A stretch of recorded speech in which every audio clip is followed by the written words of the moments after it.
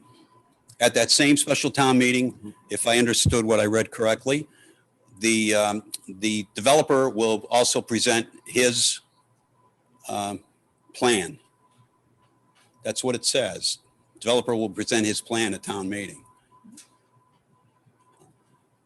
You see where I'm struggling? I mean, there seems to be contradictions and Well, the LDA reflects the plan, the agreement.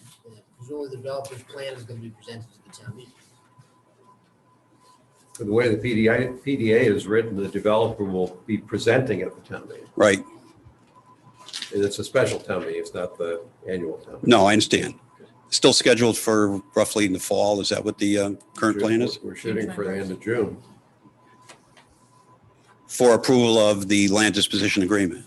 So you're going to get the land disposition agreement done between now and due diligence and. The special, correct me, Mark, if I'm wrong, the voters are not voting to approve the land disposition agreement. They're voting to approve a land disposition article authorizing. So the LDA is a negotiation between the town and the developer. That LDA will be finalized before the special town meeting. The article before the voters at the special town meeting will be to authorize the disposition of the land. It's not we vote for the LDA.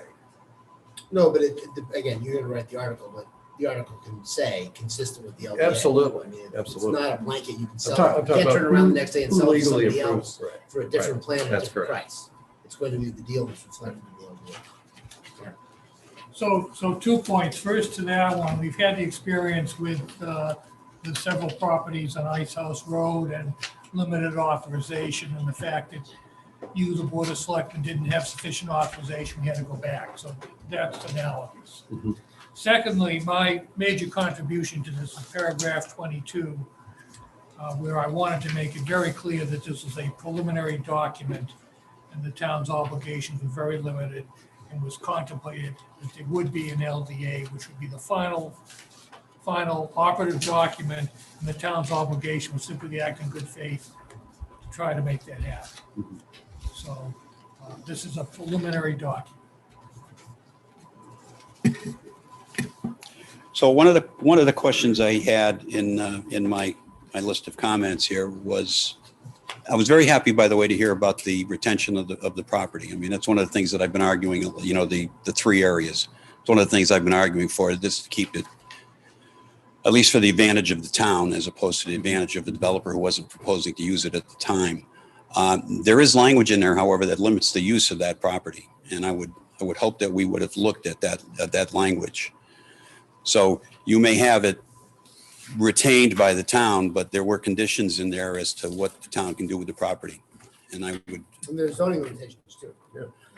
So there are. So, I mean, are you talking about the limitations like the town won't do something with that property that will undermine the project itself? yeah. It's like, that didn't seem like a. No, that's not exactly what it says. What it says is you'll conform with the existing zoning. So, yeah. It doesn't say zoning, it's just the zoning bylaw. The intention is if the town were to do something else with it, as You'd long have- as it complies, the town has the right to change the Yeah. zoning. That's fine. That was my question. It's not to tie it to the existing zoning as of today. And that was my question. That was one of my main questions related to that particular item.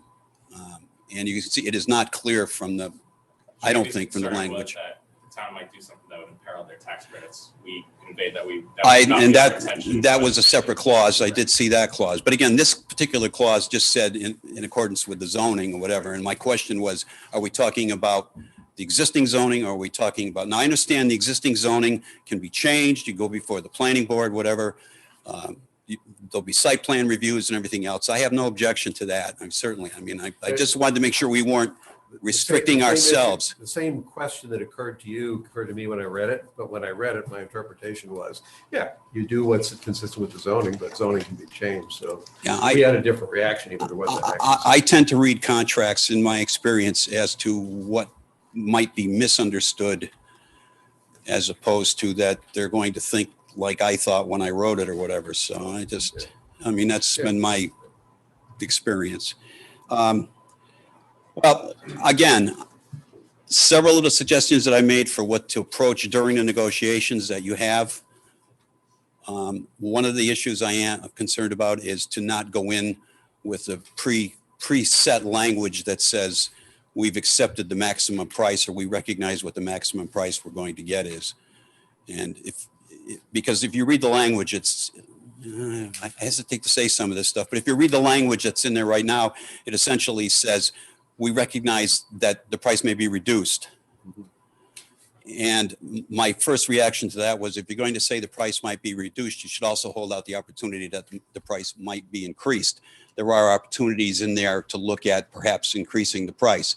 One of the things you found in your other developer's review, or excuse me, his RFP response, was his response to the question about, is the number of affordable units, the 25% inclusionary, which is the current zoning requirement, is that driving the number of units that you've chosen?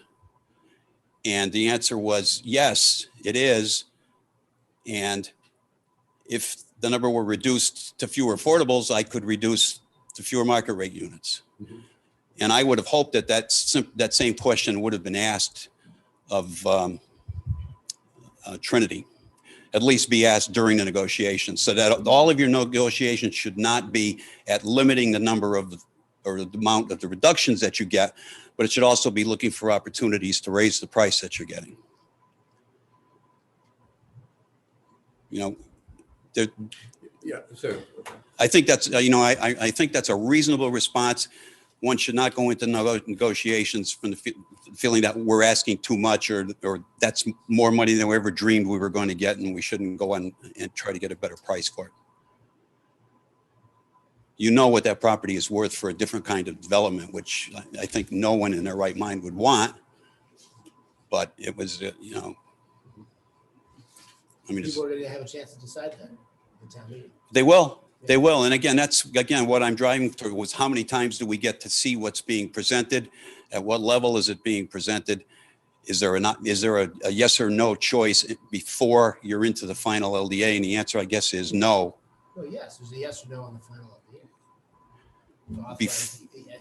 But there's no, I mean, I was looking for an intermediate steps. I was hoping there would be intermediate steps. Not a vote.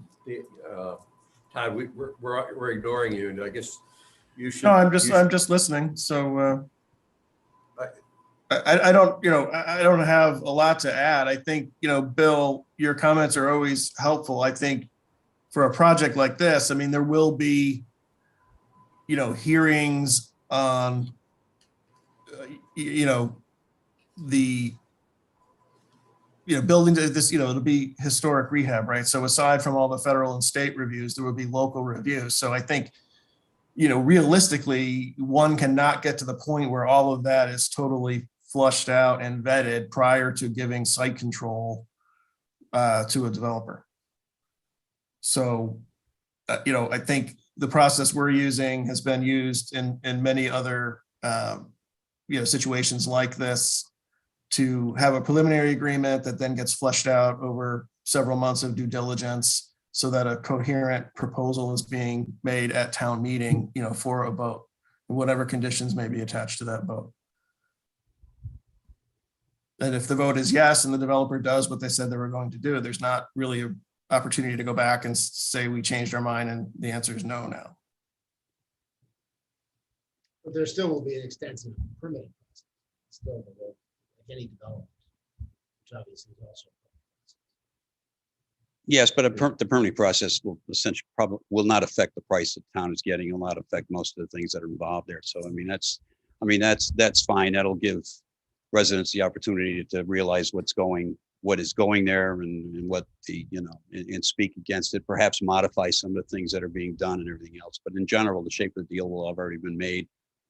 Once special town meeting meets, I mean, it's pretty much a done deal, except for unforeseen circumstances or whatever happens with, and Trinity can always walk away too. I mean, I understand that.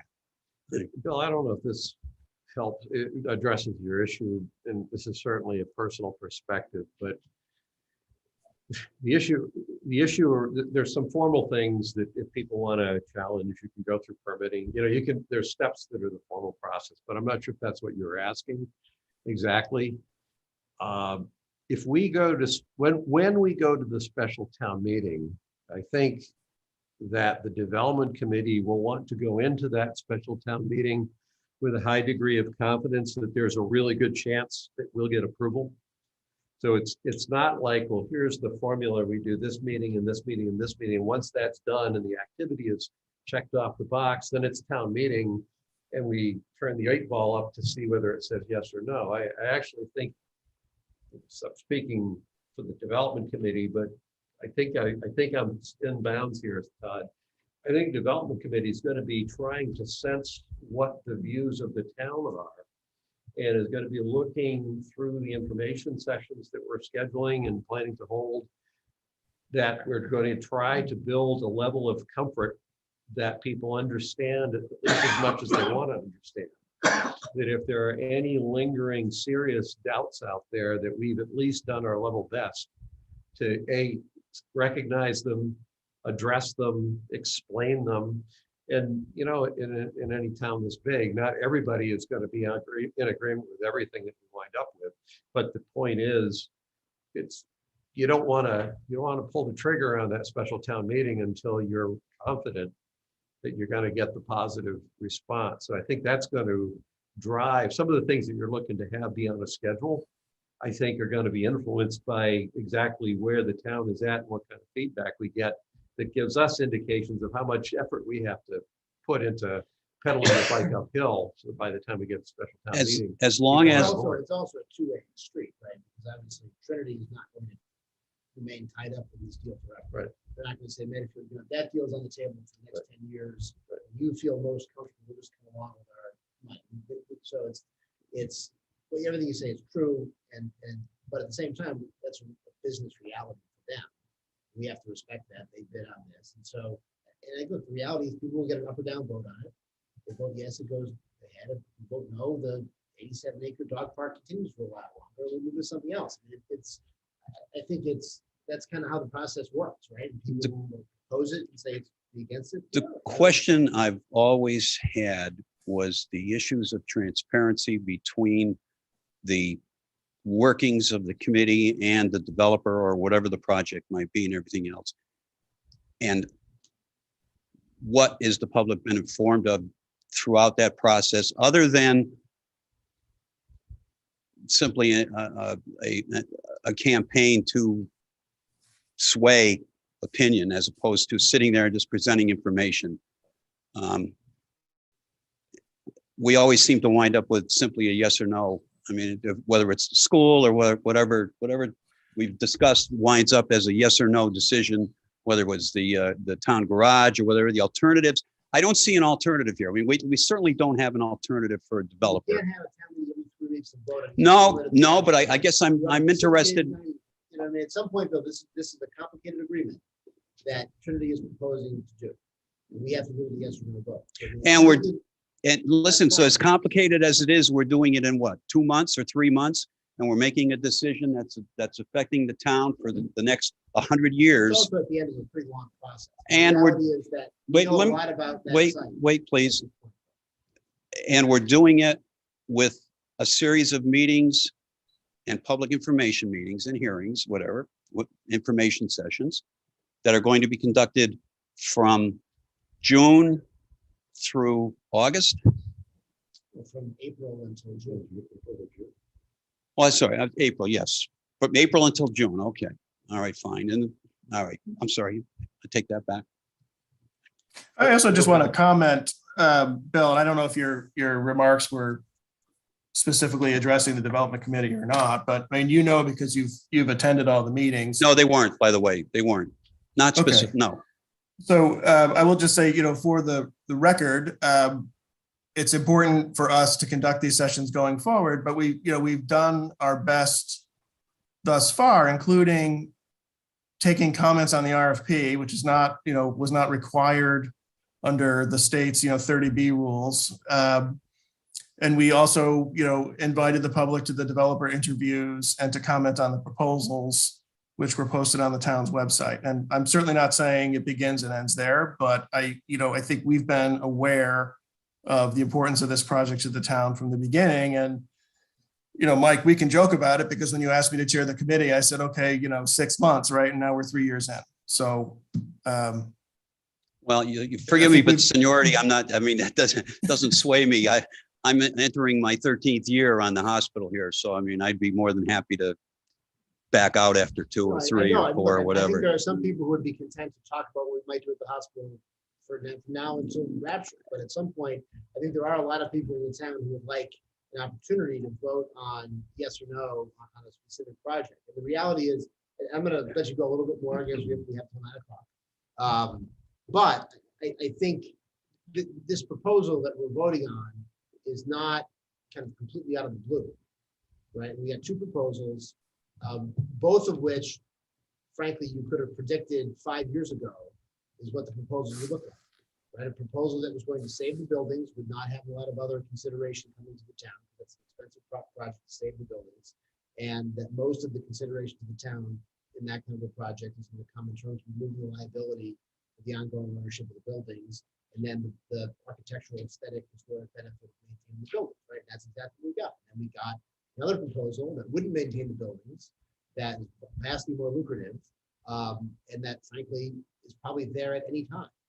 And so it seems to me we had a town meeting vote 4 years ago, 3 years ago, 2019, somewhere in the last. November 18th, 2019 for the zoning. 3 years ago, that passed. August 1st for the RFP, or August for the RFP to come in last year. He's just showing up. I just, but that I think I'm not whispering either, by the way. fairly expressed an interest in a zoning bylaw that would permit a project that would make maintaining the campus and the buildings viable. That's what we have. And so now we're kind of at the next step of the process 3 years later to vote on that specific proposal. So I get it on all of this, and everything you say is fair game. But I don't think delaying signing this agreement or asking for a longer period of time, what we're hoping to do in terms of the special town meeting, I don't think there's any occasion to do that. I'm just saying there's the potential to relay a lot of information to the town between now and the town meeting. And I haven't seen a schedule for how many meetings there are going to be. I haven't even seen a list. I would like to see a list of what the general topics are that are going to be discussed at some of those meetings. We're going to get an update on what's been settled as you go forward in the negotiations and in the PDA. We're going to find out, for example, if there's any issues that are affecting the price. Are we going to find out what happens with the firing range issue, or whatever, or do we have to wait until we get to the town meeting? And these are kinds of things that I think that citizens would like to know about. Bill, I'll challenge that. You're in the 99th percentile of citizens who want to know about this. And I'm speaking because you may have been doing this for 13 years. I've been doing it for at least 8 because, like you, it's close to me, and I got involved way back with the warrant committee. I got before 2014. What I've learned through it was really the ALS study committee probably, but it was also what I learned over the state hospital, is there are some people who really want to know a lot. I'm serious, you're the 99th percentile. You want to know so much that you do know, in many cases, a lot more than any one of us does. And you then become a tremendous asset, even with it's just questions, but oftentimes it's actual information where you're actually improving our process because you know at the detail level stuff that we've forgotten in some cases, or that we never understood. But it's a pyramid. And so the challenge of explaining to people, educating people in town about this, the people who show up at the special town meeting to vote, you're at that top of that pyramid, and there's about maybe 10% of the people in the town that are actually truly conversant with this.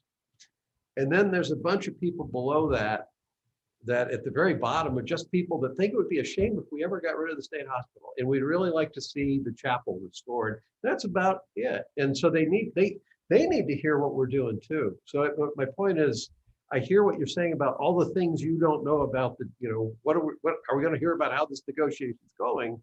And I'm saying, well, some of it probably no, because they're negotiations, but to be honest with you, 90% of the people aren't asking that question. I'm not saying you're asking a bad question.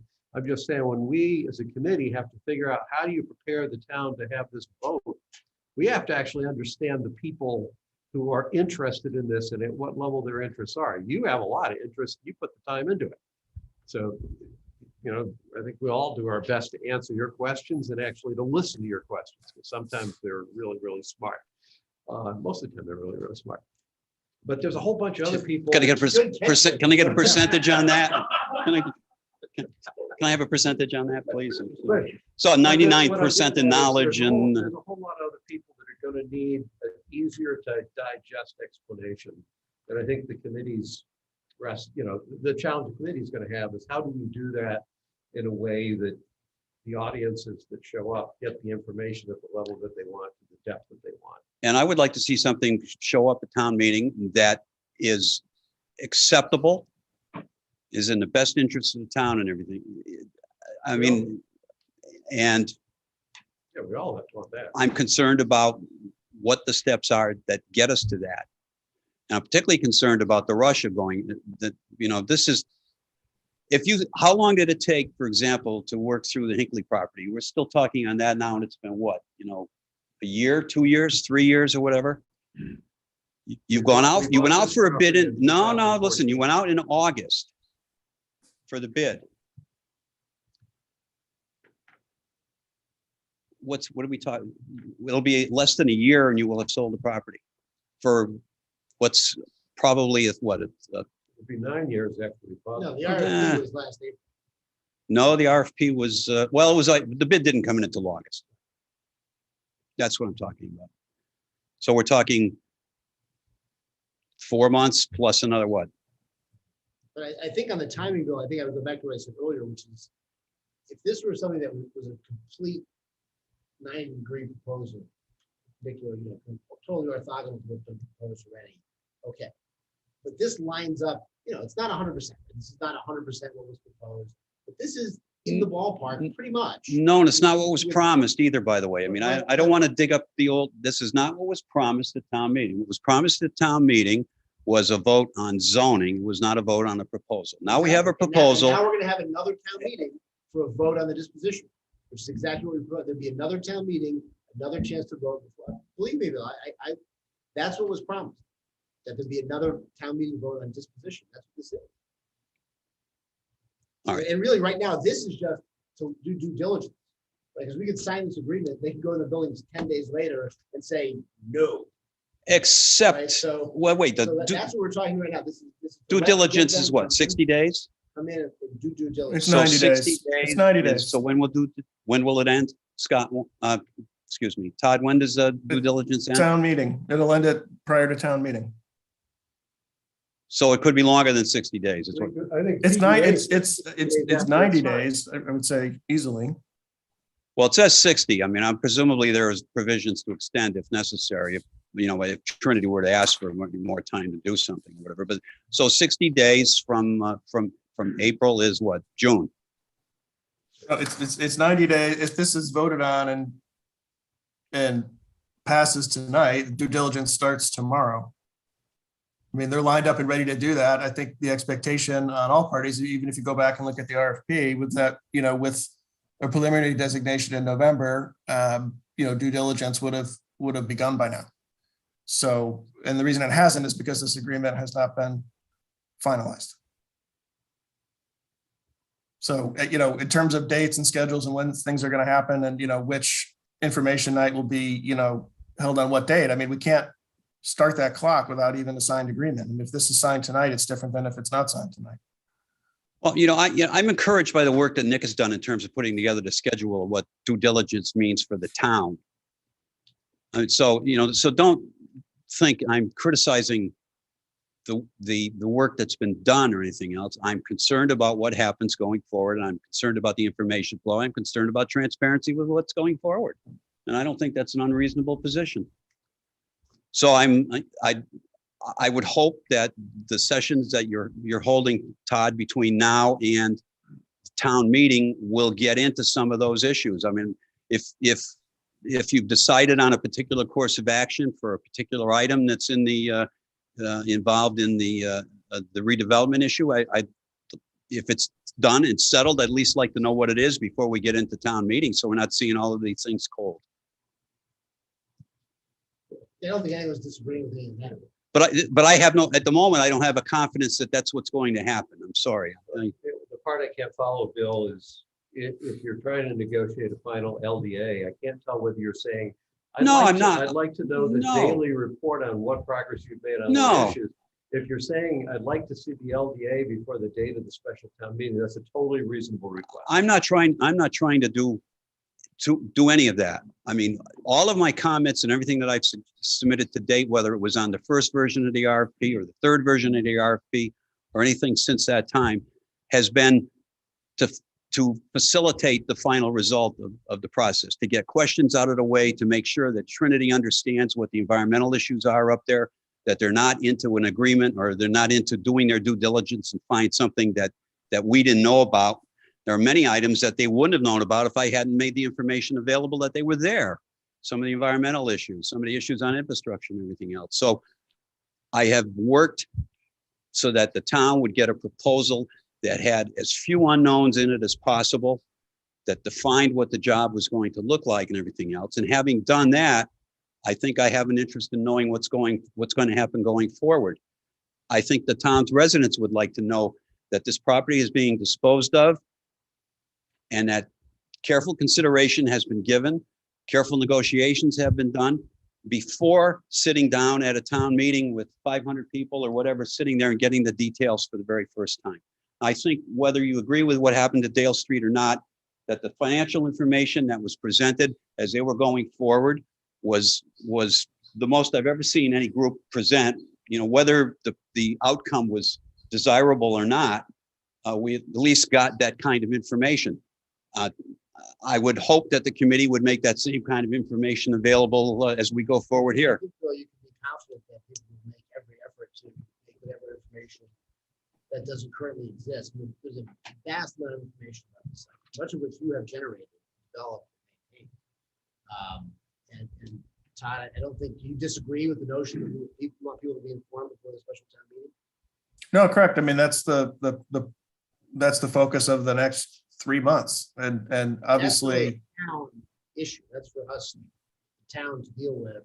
And this is just setting forth the terms of what Trinity and the town are going to do together during this due diligence period. This does not constrain any information sessions the town has. This doesn't constrain any questions that you ask. It doesn't constrain anyone's ability to say that there are too many questions to go ahead in June and say we shouldn't go ahead in June. But all of those arguments are on the table. But I mean, to Todd's point, you know, this is going on for a bit here in terms of not getting this next phase started. Yeah, Bill, I don't know if this gets Just asked. before, because we only have 19 more minutes of this total discussion. Does anyone else want to be heard on this topic? Gene Minio. Okay. You can go up and stand next to Bill. We don't have a mobile microphone. I will leave. I will sit down and see what do they do in the hearings in the Senate, whatever. I'll see the rest of my 19 minutes or whatever to Gene. All right, look, thank you. I'm cutting this whole thing off at 9 o'clock. No, thank you. That's not, and you have Thank you. answered those questions. They're good questions, but Gene. I would hope that the questions not be forgotten about, that there are points there that should be made. I think Nick has offered. If anyone forgets about the bill, you will. Nick has offered to sit down with me at some time, at least to go over them. So I understand what I've said before is I don't want to be asking these questions at a town meeting, basically is what my goal is. It's get them answered now or to understand better what they mean or what the ramifications are. So again, thank you for the time. Todd, thank you for your work. Bill, thank you. Thank you, for Bill. your I'm sure we'll be dedication to talking. Bill, thank you for your work and your dedication to this task, and I look forward to your ongoing input. Thank you. Thank you. Jean Minio, 3 Alder Road with a Cultural Alliance hat on tonight. It sounds like for the next phase, the Arboretum is not under consideration for Trinity, or that's not part of what they're going to do due diligence on. He asked the town to take that out. So can I ask what your plan might be as somebody who's planning to align with the construction schedule with Trinity? If that is still an abandoned area, that's going to be problematic for us. So I'm wondering In what your, time frame? well, if we're opening in early 26 would be the idea. So what, so in withholding that, what is your thinking, or what is your plan to address that area? Speaking at least from my standpoint, the issue of the Arboretum is twofold. Number one, I think Trinity's proposal for how they'd use the Arboretum probably wasn't capitalizing on the Arboretum as much as it could. The number of units they had was smaller than what we had targeted in the master plan. The advice that the master planning committee had gotten from Kathy McCabe when she was working on the master plan was towns make a mistake when they develop the property that's kind of out on the road. You would be better off developing the campus and getting that done, and then the value to the town of the Arboretum will be greater because of what people will see that Arboretum could become attached to all the rest. So speaking personally, my, not overwhelmingly strong, but my preference was to hold that thing off. I think that the development committee had asked some of the historic rehabilitation developers how important the Arboretum was to them, and the answer that came back was, well, we're really into the rehabilitation stuff, so we don't care that much. But the one thing the development committee did was to make sure, to the best of our ability, that leaving that out and not making it part of not rehabilitating those cottages wouldn't jeopardize the tax credits that the rest of the campus would get. And Todd, I believe, to the best that we can get a readout at this point in the process, the answer was it won't. So not a lot of downside. In the future, the potential upside, the value of the Arboretum is probably greater than what it's perceived to be right now. So why not hedge and hang on to it? I had a very similar reaction, Gene, which was that the proposal from Trinity underutilized the Arboretum dramatically just by rehabbing the existing buildings. And so that I thought the town could do a lot better financially and have a much nicer result if there was a different proposal for that site. In my mind, it still needs to get developed and something done with it. I think it'll just be something bigger, something better, basically. My concern is timing and how long it might stay as an abandoned area when we're up and running and perhaps people are living there as well. So if that's not going to be on par or on schedule with Trinity, just want to put it out there that it needs to happen soon thereafter. It likely could be done faster. It's certainly smaller and probably less complicated, but Smaller, less complicated. just raising a concern about maintaining abandoned properties when other things are going to be functional. Anything else? Anything else? All right. Q&A questions. From Michael Metzler, will a new RFP be issued for the Arboretum? Eventually, yes, if we keep it, right? That'll be done. Question from Brittany Hardiman. Thank you to Bill for all these great questions. We're thinking about the freedom principle. We talked to the 80% of us that are getting lost in the details about the proposal for MSH. I know we only have 21 minutes left. So now we only have 14 minutes left. So I'll just say, for the simplest thing to describe what we're doing tonight is voting on an agreement that would permit the proposed developer, Trinity, to conduct additional due diligence on the site and on the buildings, to evaluate the physical circumstances, to learn more about it in light of the proposal that it's made, and negotiating an agreement for the final disposition of the property, assuming Trinity wants to go ahead with it after the due diligence period, which would then be voted on by the town at a special town meeting. So this is the first of two agreements to be negotiated, and this just let the due diligence process move ahead and sets the broad parameters for what that land disposition agreement will look like. If there is nothing else, do we have a motion? I move that we approve the PDA. Second. All in favor? Aye. I think, do we all sign this? Yes, but there is an access. Oh, we have a second vote. Agreement which requires a second vote. Oh, is that a separate vote? Yeah, move to authorize me to sign the right of entry. Yeah, give me the right words. Right of it, yeah, okay. I move that we authorize the chairman to sign the right of entry and license agreement supporting the PDA. Second. All in favor? Aye. Any opposed? All right. Thank you. We will sign that. So thank you, Todd. Thank you, everyone. Enjoy the rest of your meeting. Take care, Todd. Thank you. Yes, 12 minutes. We met your deadline by 12 minutes, so enjoy. Thank you. Appreciate it. All right. Next, fiscal year 2023 budget update and capital budget update. So I just wanted to give you an update. The warrant committee has met with all of the departments. They have a meeting tomorrow night. They'll be reviewing final town and school budget requests. As I've updated you previously, the town has reduced our budget request as well as the school department.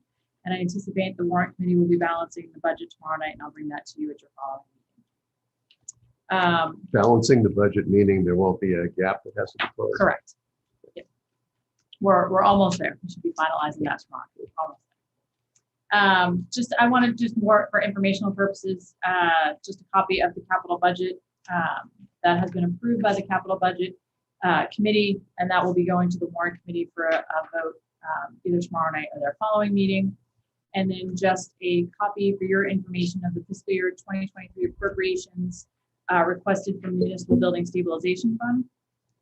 Obviously, with the Dale Street project not moving forward, we've had to reprioritize some of the projects that were on that capital plan. So that has gone to the Permanent Planning and Building Committee for their review, and then we'll come back to the Capital Budget Committee just to make sure the Permanent Planning and Building Committee, per the financial policy, is fine with the reprioritization of those projects. Is that reprioritization to put deferred Dale maintenance? Bring it up. Yeah. Okay. So I believe the Permanent Planning and Building will be meeting next week to review that, and then once it's finalized, Capital Budget Committee will vote as well. So that'll be coming shortly. All right. Any questions on that? All right. And I assume that balanced budget warrant committee will comply with our financial policies. 100%. That compliance will be reflected in the warrant report this year. It will. All right. Next up, to vote for the fiscal year 2023 appropriations to the municipal building. Oh, that's not. Oh, that's coming up next. Sorry. Oh.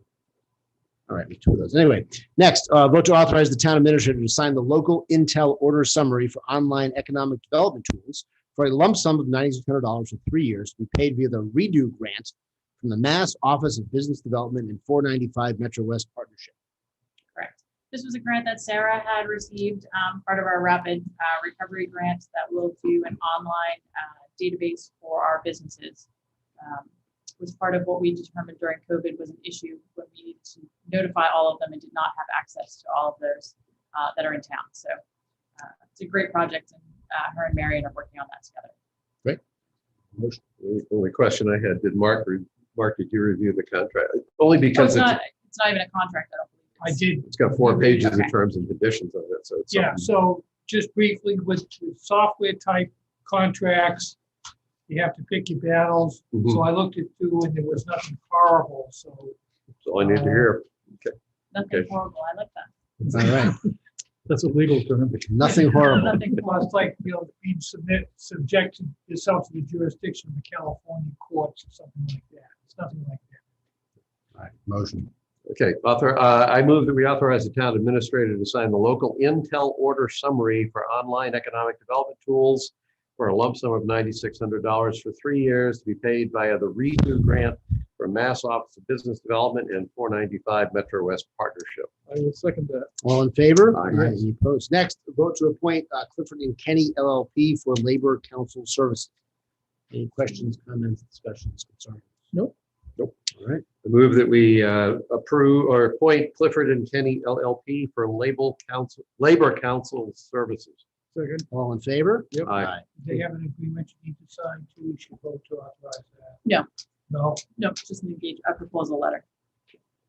They don't have an engagement. No, they'll come forward. We're just going to appoint them first and then we'll sign that. Next, vote to increase the override from the Municipal Building Stabilization Fund in fiscal year 2023 by 2.5% to $1,103,812. Further discussion? I move that we increase the override for the municipal building. Are we increasing? I guess we are increasing the override. Yeah, Yes. okay. I move that we increase the override for the municipal building stabilization fund in fiscal year 2023 by 2.5% to $1,103,812. Second. All in favor? Aye. Any opposed? Next, vote to approve a letter of support for the Cultural Alliance of Medfield's application to the FY22 Destination Development Capital Grant 2 program by the Massachusetts Office of Travel and Tourism. Ready? Let's see, I vote that we sign the letter of support. What I was looking for is all the rest of the words that I got it here somewhere for the CAM application to the Office of Travel and Tourism Destination Development Capital Grant focused on capital improvements with a direct relationship to tourism and other physical structural items with a greater than 5-year lifespan. Second. All in favor? Aye. Gotta love the specificity. Usually there's words here I could use. I have to No citizen comment. Next, the consent agenda. 5K trail run in support of New Life Furniture Bank. Before we go there was a minor typo in that letter. The very first COVID-19 reference said COVID-1.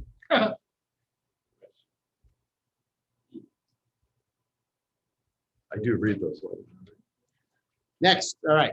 Consent agenda, 5K trail run in support of New Life Furniture Bank in Massachusetts to be held on May 7th, 2022 at the Medfield State Hospital. Zealous Beer Garden series of one-day beer wine permits for Meeting House Park, April 2nd, April 16th, April 23rd, May 14th, May 21st, May 29th, all Saturdays. The Zulo Gallery one-day beer wine permit request for the Ukraine fundraising concert on Saturday, March 26, 2022, and request to place promotional signs at North Main Transfer Station entrance and South and Spring Street.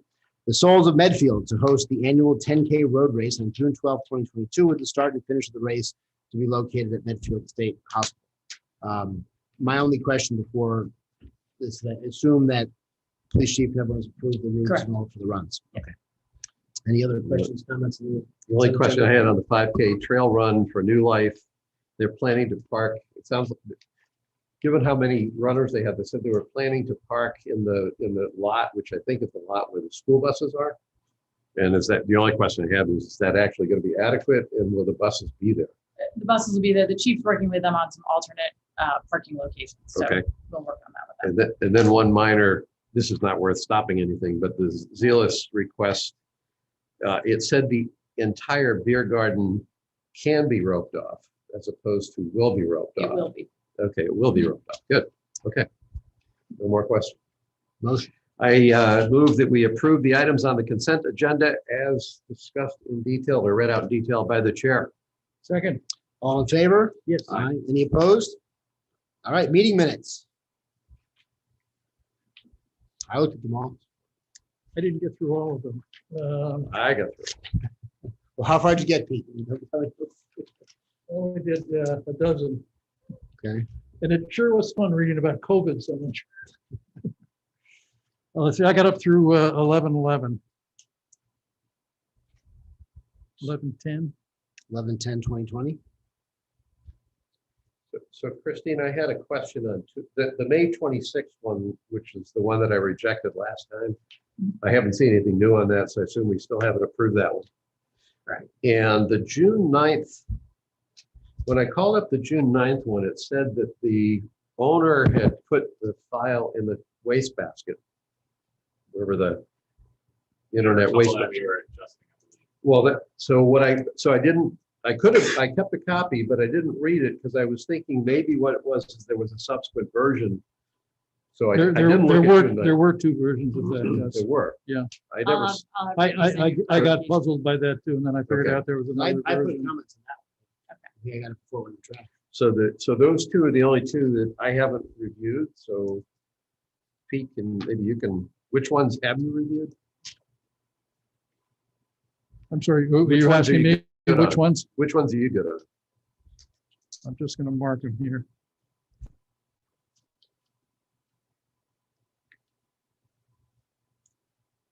have to have Mike come back for whatever meetings.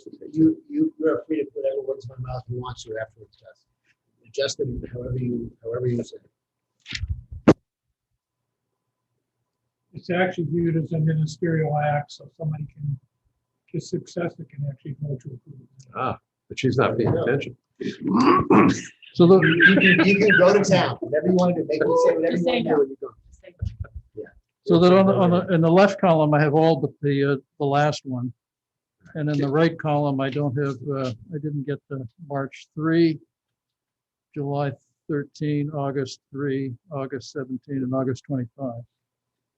Well, some of those, I had sent comments to you and to Brittany. You need to add the list of documents reviewed to a number of meetings. Yeah, she's doing that after you Okay. make comments. Yep. So we'll do whatever you all want to do. I'm not going to look at those minutes again. I've made my comments on them.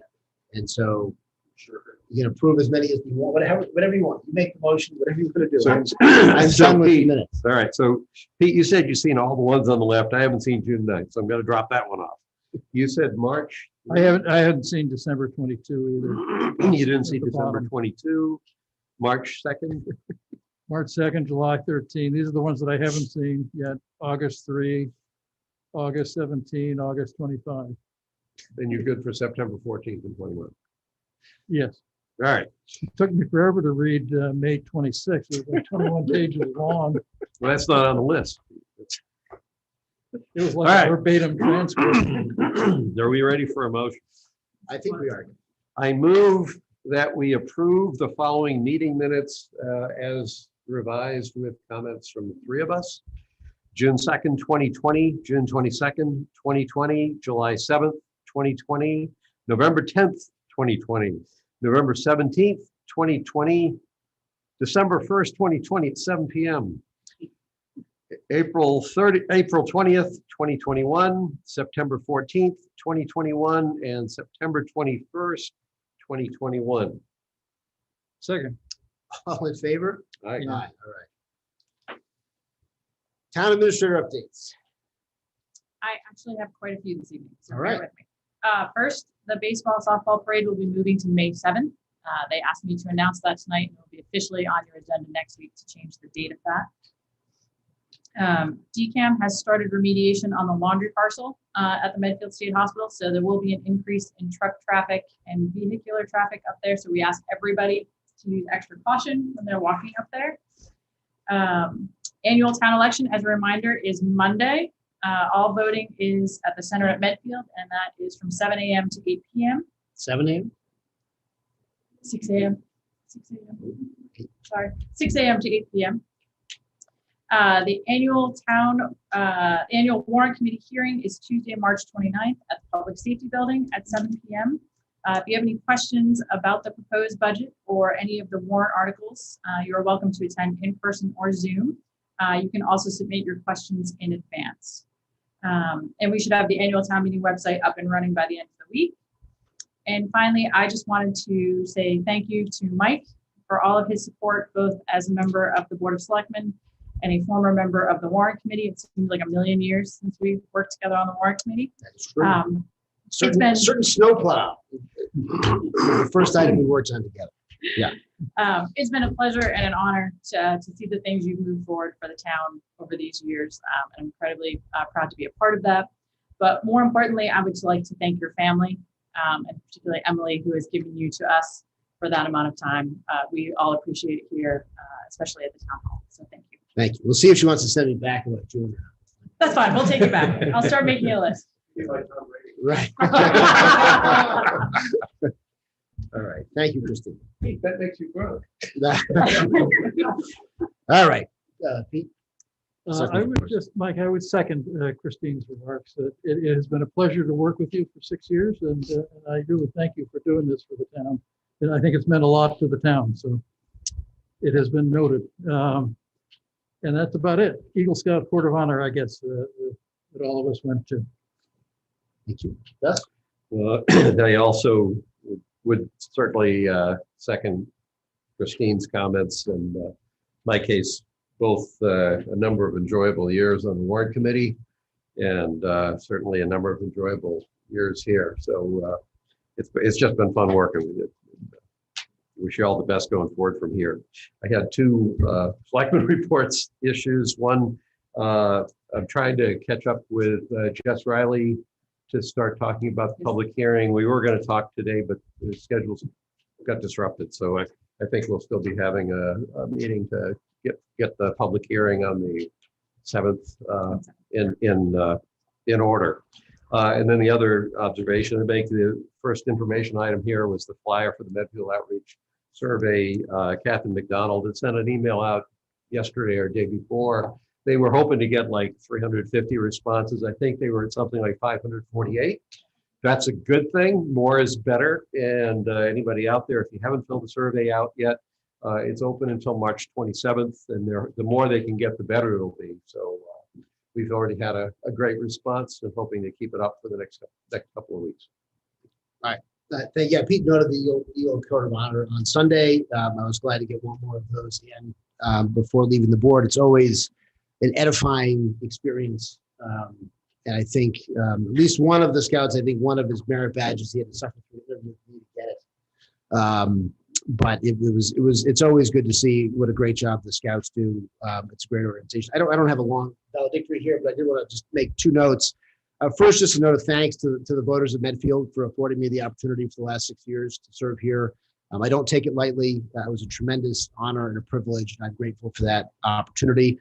There'd be too many people to thank. I mean, one of the best things about this job is you get to work with people all across the town and in different committees, different capacities, and I couldn't address everyone here, but I did want to just sort of kind of thank as they call them, the regulars, starting with my colleagues, Pete and Gus, and before that, Mark Fisher. I mean, it's been 5 years, and Gus and you and I have had a lot of meetings together. I don't know how many hours we've spent together, arguing over things we agree about 95% on.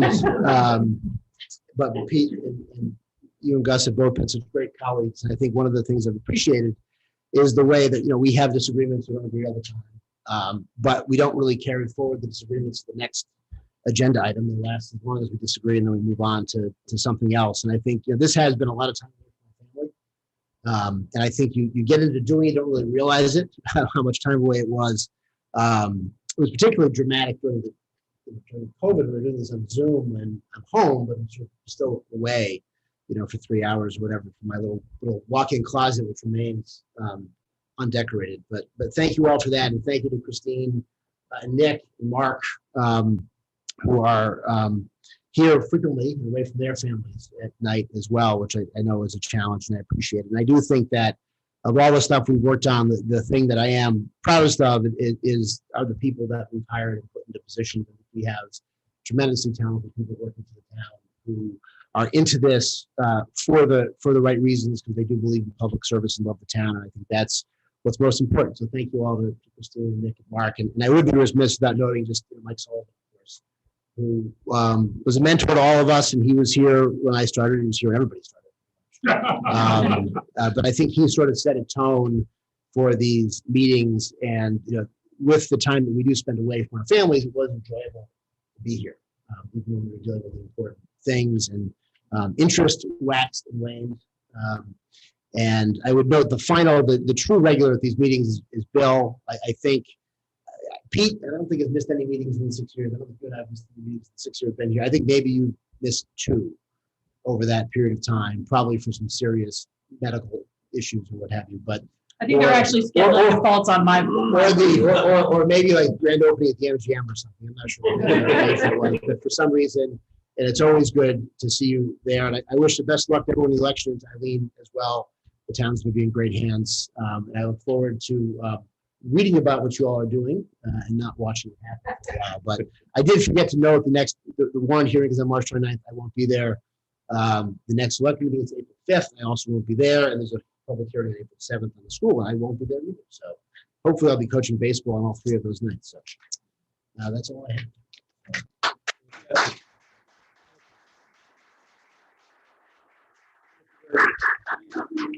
Do we have more? Right?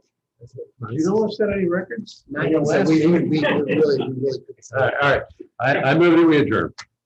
Second, all in favor? Aye. All right. Thank you. We need to get one last picture of the preview up next. Yes. Oh, you know what? And I forgot. to thank the Medfield TV folks. Yeah. And speaking of the regulars, that I apologize. You were on the list of people to thank. You guys do such a great job. You have chronicled my thinning hair extremely well from that camera up top. But thank you all very much. You guys do a great job. Yeah. I'll fix it in the edit. Yeah, that's right. That's right. Just don't go to HD.